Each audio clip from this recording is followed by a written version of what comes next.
Todos os objetos possuem uma certa história, ainda mais aqueles que foram passados por geração em geração, cada um deles com suas utilidades e suas peculiaridades, e existem aqueles com um passado perturbador e assustador, e esse é o assunto do vídeo de hoje, objetos com um passado assustador.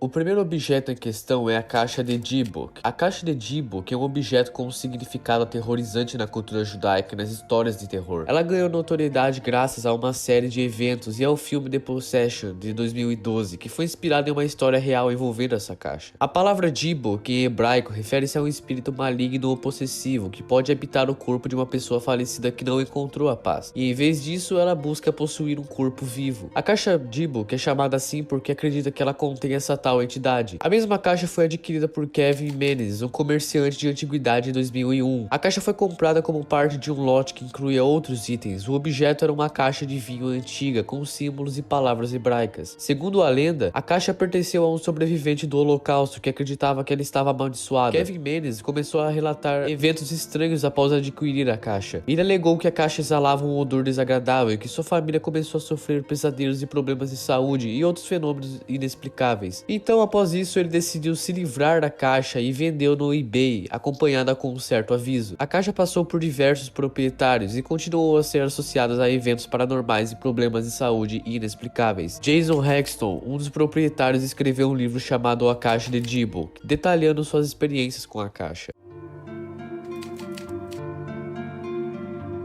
O espelho da Myrtle's Plantation é um objeto histórico e assombrado que faz parte de uma das casas mais famosas dos Estados Unidos quando o assunto é atividades paranormais. Myrtle's Plantation está localizada em Francisville, Louisiana. Construída em 1976, foi uma antiga plantação de cana-de-açúcar que passou por várias mãos ao longo dos anos. Ela deve seu nome às abundantes árvores de murta que cercam a propriedade. No entanto, o local é talvez mais famoso pelas histórias que ocorreram ali. O espelho em questão é um antigo espelho de corpo inteiro que foi colocado na Myrtle's Plantation há muitos anos. Segundo a lenda, esse espelho possui a capacidade de refletir imagens, não apenas das pessoas que estavam presentes, mas também daquelas que já passaram por lá. Há uma história em particular associada a esse espelho, a de uma mulher chamada Sarah Woodruff, que supostamente aparece refletida nele. Sarah era uma escrava da Myrtle's Plantation que teve um relacionamento com o dono da plantação, o juiz Clark Woodruff. As histórias variam, mas muitas versões alegam que Sarah e o juiz eram amantes e que ela havia sido envenenada, e sua imagem era supostamente vista no espelho em um vestido de casamento. Sua presença é considerada uma das várias assombrações presentes na casa. Inclusive, visitantes relatam o avistamento de aparições, vozes, luzes piscando e outras ocorrências inexplicáveis na casa.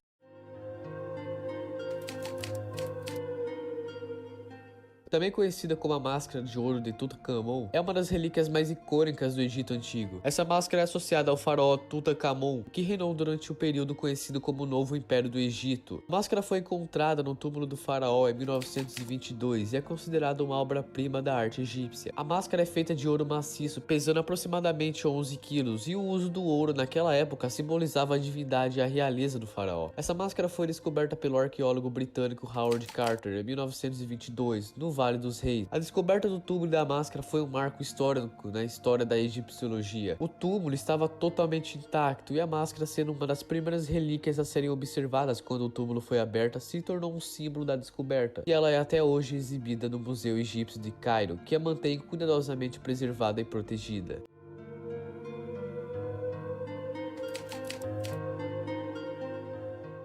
Esse caso não se trata de um objeto em específico, mas sim o chão da casa de Belmez. Esse caso ocorreu na pequena cidade de La Moraleda, na província de Jaén, na Espanha, e atraiu a atenção de pesquisadores por todo o mundo. O fenômeno teve início em agosto de 1971, na casa da família Pereira, quando Maria Gomes notou uma mancha escura inexplicável que apareceu no chão de sua cozinha. O que tornou o evento ainda mais estranho foi que a mancha gradualmente começou a assumir a forma de um rosto humano. Esse fenômeno se desdobrou ao longo dos anos, com várias aparições de rostos humanos que pareciam surgir espontaneamente no chão da casa da família. Esses rostos eram frequentemente descritos como sombrios e expressando dor, tristeza ou raiva, inclusive eles pareciam estar chorando ou sofrendo. O caso em questão atraiu a atenção de diversos pesquisadores e investigadores paranormais e cientistas. Diversos estudos foram realizados na tentativa de explicar o fenômeno. Muitos alegaram que a suposta fraude ou a pintura intencional não poderia explicar todas as aparições de rostos. Além de que os rostos pareciam se mover e mudar de expressão, o que aumentava aumentou ainda mais o mistério. Várias teorias foram criadas para tentar explicar o fenômeno, incluindo a possibilidade de que as aparições estavam relacionadas a atividades específicas inconscientes da família. No entanto, nenhuma explicação foi encontrada.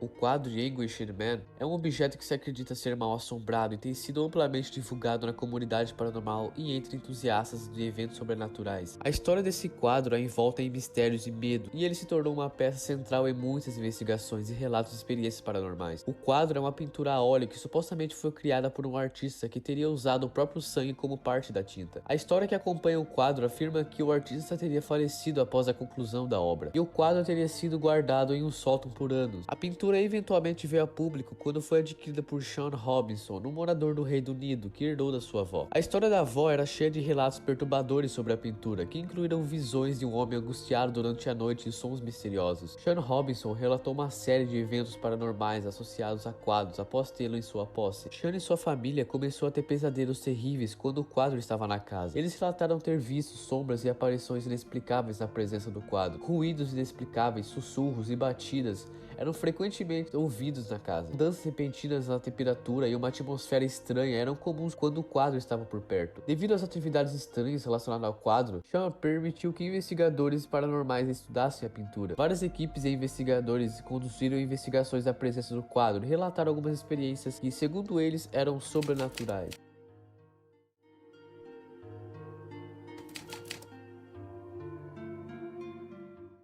Bom, deixando mais famoso pro final, a boneca Annabelle é uma boneca de pano com aproximadamente 45 centímetros de altura, vestida de branco com cabelo loiro e olhos grandes. A história começa quando uma mãe comprou uma boneca para sua filha, Donna, que estava na faculdade. No entanto, logo após ganhar a boneca, Donna e sua colega de quarto, Andy, começaram a notar que a boneca se movia sozinha e se mudava de posição. Além disso, elas encontravam mensagens escritas em papéis com a palavra ajude-me em caligrafia infantil, mesmo quando não havia crianças na sala. Além disso, assustadas, Donna e Andy procuraram a ajuda de um médium, que revelou que a boneca estava sendo possuída por um espírito de uma menina chamada Annabelle Higgins. Annabelle afirmava que tinha cerca de 7 anos de idade e havia morrido no local onde o prédio das colegas de quarto estavam. Ed e Lorraine Warren foram chamados para investigar e eles concluíram que a boneca Annabelle não estava possuída por uma criança, mas sim por uma entidade demoníaca. Eles a levaram para o seu museu oculto em Connecticut e a mantiveram trancada em uma caixa de vidro benzida. Pessoas que visitaram esse museu oculto dos Warren relataram sensações de medo, mal-estar e até mesmo alegaram que a boneca muda de posição na sua caixa de vidro. Além de diversos filmes inspirados na boneca, a boneca inspirou diversas lendas urbanas, teorias da conspiração e muitas outras discussões sobre o mundo do paranormal. E esse é o vídeo de hoje. Se você tiver alguma história sobre algum objeto esquisito que você tenha ou você conhece alguém que tenha, deixa aqui nos comentários que eu irei ler. E é isso, vejo vocês no próximo vídeo.